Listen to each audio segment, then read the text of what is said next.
What's up everybody, this is Scott. Welcome to the BrickNose Garage. I bought this cup holder off eBay. It's in pretty good shape, but sun faded and has some dings and scratches, so today I'm going to restore it.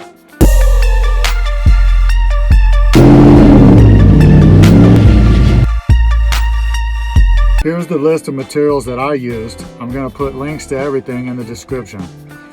Don't forget to like and subscribe. There's also a link on top of the screen now to check out the rest of my F-250 playlist.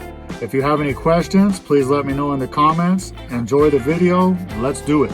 First, I washed it off in the sink with regular dish soap to remove all the filth that was on it and then dried it off.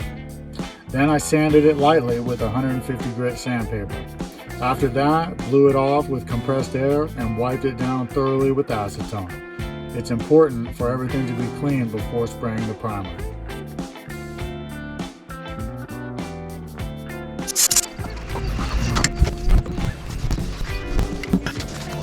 I'm using a bonding primer that's good for plastics, and I'm going to spray 2 light coats.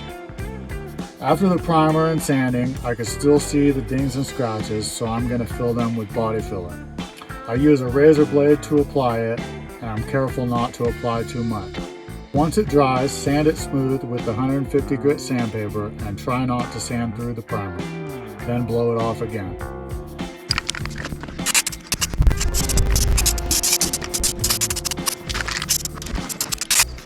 Spray 1 more coat of primer, making sure to cover the areas that were repaired. Next, I'm going to spray a light coat of truck bed liner for texture.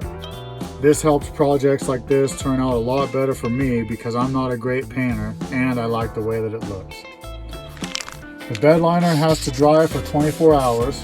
Once it did, I'm going to spray 2 light coats of black appliance epoxy on it. It's a durable spray paint and it will even the color and make it feel smooth to the touch. Now that the paint is dry, I'm going to trim these 2 Ford cup holder inserts to fit. I'm using a utility knife carefully because I want to use both pieces. Check out the finished product. I think it turned out really good. I hope you enjoyed the video. Thanks for checking out the BrickNose Garage. Don't forget to like and subscribe and check out my other videos. I'll see you next time.